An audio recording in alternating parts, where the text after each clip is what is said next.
Your family is a textile business. Yes. And if I may say, you're one of the top few companies in this country with licenses of major designers and brands in the United States and UK. Or why wouldn't you run with that business and take it to the next height, and then pivoting now to something which is, I know the reasons, but I want to hear from you, into denim. I mean, of course, everybody talks about denim in this country. Why do we need another denim person in this country when you are already at the prime? Which brands do you have right now licenses for? We are basically working for a lot of licensees in the USA and the UK. In the past, we have worked with Ralph Lauren, Kate Spade, Tommy Hilfiger, Calvin Klein. In the UK, we're working with all the V&A collection, which is heritage brands like William Morris, Sanderson, and we are making collections for John Lewis and all these major retailers, really, who hold the licenses for For the home for furnishings. the home furnishings. Right. And that has been our key area of growth for the past 5 to 10 years. This is what we have been doing, and definitely a very interesting market. When I joined the business, it's a family business, and first couple of years it was all training on the floor, and really I understood what textiles are.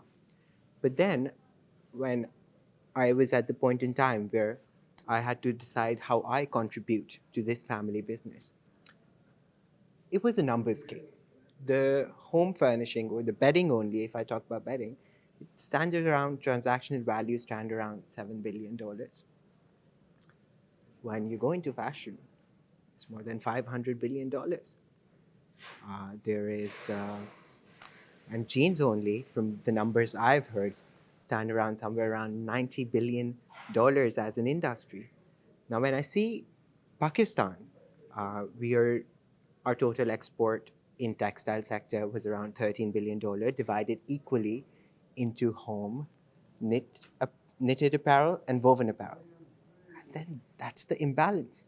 This was one of the reasons. The second reason was that I found the fashion industry, staying in London for 4 years and seeing so much happening around me. I was attracted to the industry because, honestly, because we are in the tech service. I don't remember when I bought the last sheet set for my room, but I definitely remember when I bought the last pair of jeans or when I bought my last suit, and the the number of brands I look into, and saw that what different voices they had, and I just wanted to be a part of that industry. Also, fashion is big, fashion is global. You see the top companies of the world. I mean, LVMH and Zara stand by the side of Apple and Amazon and Google. So they're all together at the top. And then you realize that, okay, uh, everyone in my generation wants to do tech, because you see that how big it can be and how big of an impact you can create with tech. What's that other industry where you have the potential to be that big? And that is fashion, according to me. So that's why I moved. Now, when I moved into this industry, right, there was one option that, okay, uh, let's just keep on the licensing business. Some of the buyers that we work with also hold the same licenses for garments as well. So I mean, that would have been a very natural progression. I visited factories. I visited stores, did a lot of shopping, met buyers from around the globe working in different industries. And then I saw that where, you know, for me, it's very important to do a business that disrupts.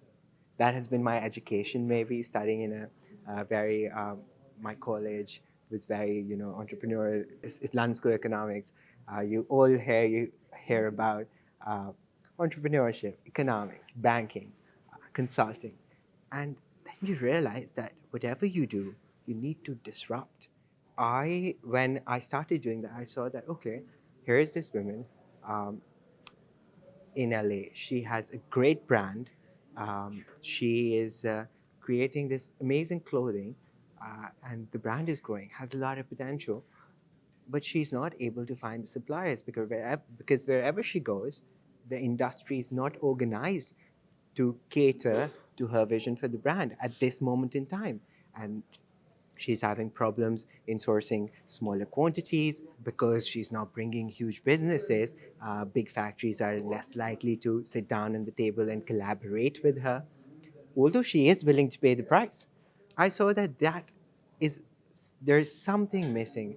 There has to be a manufacturer that whose entire focus is on co-creation and accommodating these young voices in fashion who want to create an impact, who want to grow. And I am of a very, very firm belief that working together, if these people whose unique voices and unique visions I can so clearly see at their stores and in their collections, they will grow. I'll grow along with them. So I think that collaboration starts very, very early.